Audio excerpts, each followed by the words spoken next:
Hello everyone, so this video is about struggle and life here in Canada. कैसे क्या क्या चीज़ें as per our experiences, क्या क्या चीज़ें लाइफ में ऐसी हैं कनाडा में आने के बाद, यहाँ की लाइफ कैसी है, regular life when you are working, जब आप बाहर जाते हो वैसे रेगुलर लाइफ कैसी है, ये वीडियो उसके बारे में है. तो कुछ points as per my experiences I am going to share.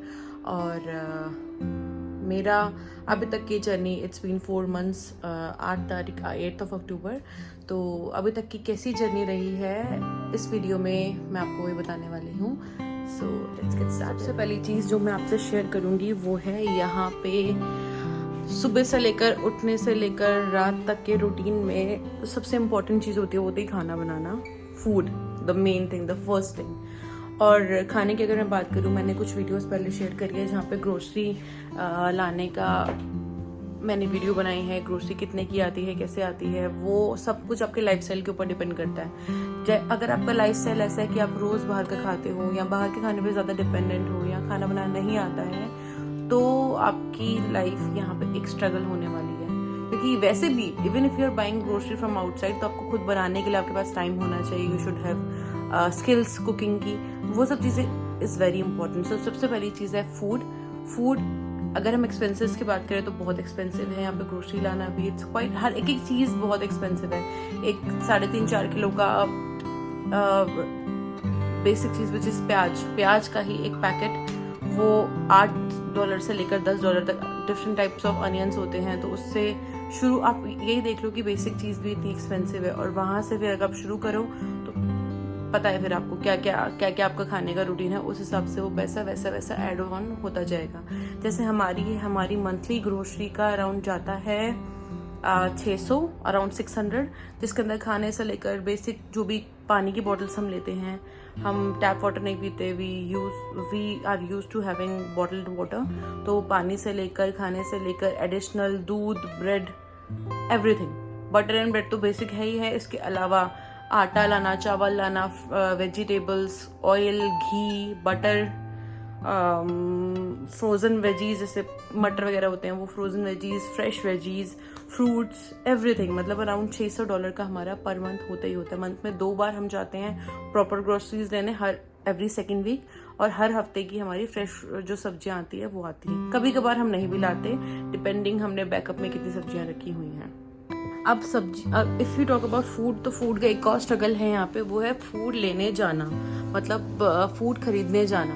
If you have vehicle, अगर आपके पास अपना कन्वेंस है तो कोई इशू नहीं है, आप जाओ अपना जाके लेके आओ. लेकिन उसके लिए भी आपको टाइम चाहिए प्रॉपर. अगर बात करें फूड खरीदने की, this topic is quite deep. Food खरीदने की बात करें तो यहाँ पे मेन जो लोग खाना लेते हैं, खरीदते हैं, उसके 3-4 जगह हैं. First is Costco, second Walmart, third is Fruiticana जहाँ से इंडियन मिलता है, और फोर्थ इज सन फार्म या जो लोकल यहाँ पे स्टोर्स बने हुए हैं. I am talking about British Columbia and mainly सरी और वैंकूवर के एरिया की बात कर रही हूँ मैं. सो मेनली हम यहाँ से खाने का अपना रेगुलर ग्रोसरी का सामान, सब्जी, वेजिटेबल्स, फ्रूट्स, हम सब यहीं से लेके. खाने के बाद जो दूसरी चीज़ होती है वो होती है घर की क्लीनिंग, हाइजीन. और घर के अंदर अगर आप वर्किंग हो तो रेगुलर सफाई करना it's not possible.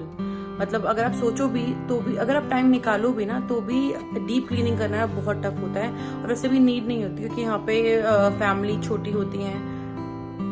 I won't say कि ये रीज़न है, बट येस, डस्ट भी कम होती है, फैमिली छोटी होती है, मल्टीपल रीजंस आते हैं. तो मेरी जो क्लीनिंग होती है वीक में एक दिन आई डू डीप क्लीनिंग, इधर सैटरडे और संडे.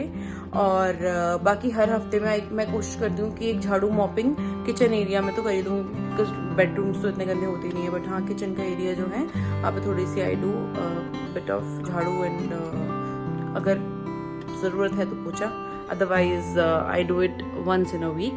इसके अलावा किचन शेल्फ साफ करना, बेसिक क्लीनिंग करना, बेड के साइड एरिया क्लीन करना, बेड क्लीन करना, वो तो डेली करना ही होता है. तो ये सब भी आपको खुद ही करना पड़ेगा. हम भी इंडिया में यूज टू थे of having a house help, लेकिन यहाँ पे you have to do each and everything by yourself. Super important is travelling. यहाँ पे ट्रैवलिंग करना, because I also use public transport, तो ट्रैवलिंग करना यहाँ पे थोड़ा सा एक ट्रिकी काम होता है, क्योंकि आपको हर जगह जाने के लिए देयर आर फिक्स टाइमिंग्स. अगर आपको बस लेनी है, बस के फिक्स टाइमिंग है, अगर एक बस छूट के तो दूसरी बस आधे घंटे बाद आएगी और कई बार वो भी डिले हो जाती है। मेरे साथ यूजुअली क्या होता है, when I am going in the morning, तो बस लेने के लिए कई बार ऐसा होता है बस इज डिलेड 15 मिनट्स 20 मिनट्स, और आप वो मार्जिन अगर आप लेके चलते हो, अगर आप 15 मिनट पहले बस स्टैंड पे खड़े हो तो कोई फ़ायदा ही नहीं है, बिकॉज आप कहीं ना कहीं अपना टाइम वेस्ट कर रहे हो। तो जो मेन थिंग है दैट इज़ ट्रैवलिंग, और ट्रैवलिंग यहाँ पे थोड़ा सा उनसे थोड़ा सा बहुत काफ़ी ज़्यादा ट्रिकी चीज़ है। ट्रैवल करने के लिए कनाडा में आपको एक कार्ड बनता है which is called compass card, और वो कंपास कार्ड आपको बसेस में और मेट्रो में, मतलब मेट्रो नहीं, यहाँ पे स्काई ट्रेन बोलते हैं मेट्रो को, हम लोग मेट्रो बोलते हैं because of we are from Delhi. तो ट्रांजिट के लिए यहाँ पे 2 कन्वेंस मोड जो कॉमनली यूज़ होते हैं, that is sky train and your bus. तो मैं तो ट्रैवल करती हूँ बस से, क्योंकि मुझे नियर बाय ट्रैवल करना होता है, और बस के लिए आप कंपास कार्ड यूज़ करते हो और एक बारी में $2.5 कटता है। $2.5 वो 1 घंटे के लिए वैलिड होता है। 1 घंटे में आप कितनी भी बसेस चेंज करो, दोबारा पैसा नहीं लगेगा। एक बार जब आपने कार्ड को टैप कर दिया है तो $2.5 उसमें से कट जाएगा। तो जो मेरा पूरे दिन का एक्सपेंस होता है वो होता है अराउंड $5.5 और $5 के थोड़ा सा ऊपर, बिकॉज एक बारी में $2.55 कटते हैं। तो $5.10 मेरा एक दिन का है, which is to and from आना और जाना। नेक्स्ट थिंग है रोटी कपड़ा मकान, सो फ्लैट हाउस। तो यहाँ पे हाउसिंग के rate, if you are living on rent, तो रेंट इज़ काफ़ी ज़्यादा, बहुत ज़्यादा रेंट है यहाँ पर इस एरिया में, ब्रिटिश कोलंबिया में बेसिकली। अगर हम किसी और प्रोविंस की बात करें तो हर जगह के रेट्स अलग अलग होते हैं। ब्रिटिश कोलंबिया के rates comparatively are quite high, और यहाँ पर living start somewhere from around, depend करता है आप कैसे रह रहे हो और किस टाइप के घर में रह रहे हो। तो if you are living alone, तो यूजुअली लोगों का, मैंने जो यहाँ पे सुना है, as per I have experienced and seen and heard about from people, it costs around 1000 and it can go up to 2500 3000 depending on the house that you are living in. अब इन 3 points के अलावा अगला point जो आता है which I am going to discuss is lifestyle.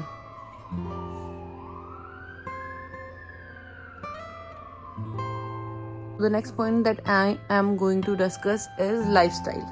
यहाँ पे life depend करता है कि आपने कैसी लाइफ जी है और आप कैसी लाइफ जी रहे हो। सबके एक्सपीरियंसेस डिफरेंट होते हैं। So for me I would say life style is very good.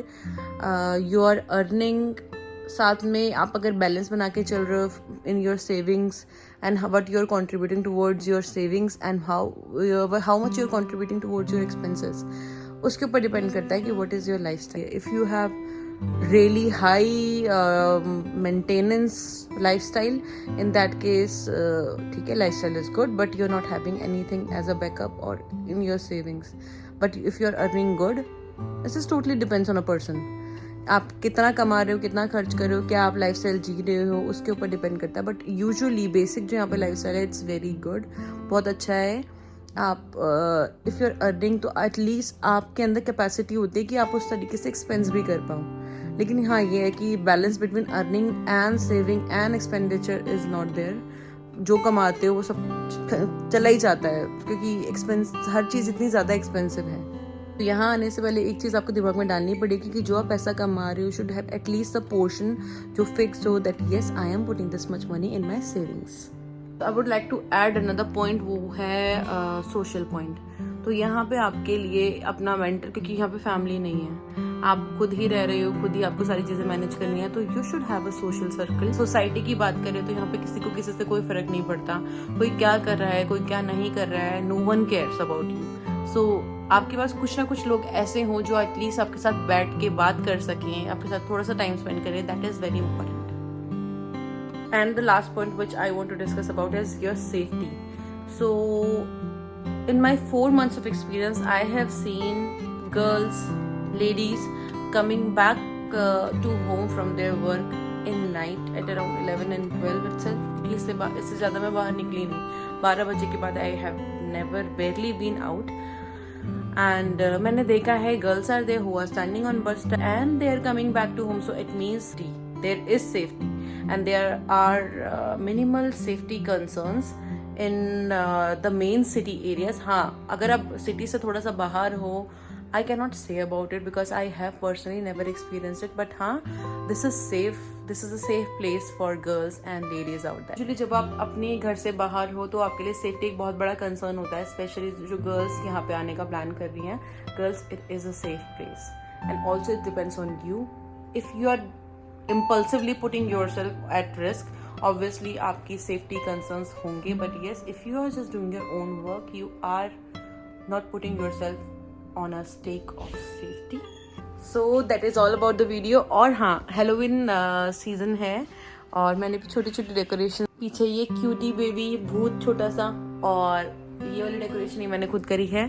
सो बहुत प्यारा लग रहा है डेकोरेशन. और अगर जैसे जैसे मैं आगे देखूंगी, इट्स क्लोजर टू हेलोवीन. 31 अक्टूबर को हेलोवीन है, तो उससे पहले I will show you around मैंने क्या क्या डेकोरेशन यहाँ पे हेलोवीन की देखे. I will show it to you.